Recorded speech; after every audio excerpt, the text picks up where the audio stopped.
guys, welcome to my channel. Ito yung handa namin ngayon, Shabbat Shalom guys.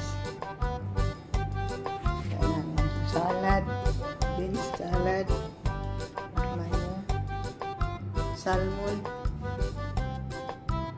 rice,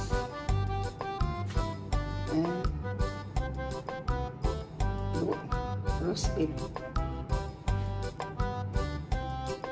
Ayan guys, nagka-warak-warak na yung ano kasi binakma kaagad ng tatay ng bata. Ayan.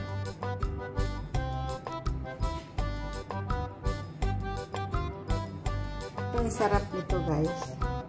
Roast beef siya, tapos sinama ng olive, carrots, parang inano siya, parang vegetable ang toppings. Tapos yung salmon na warak na, warak din rice, tapos may roast potato, kala, salad. Ayan. Thank you guys, maraming salamat.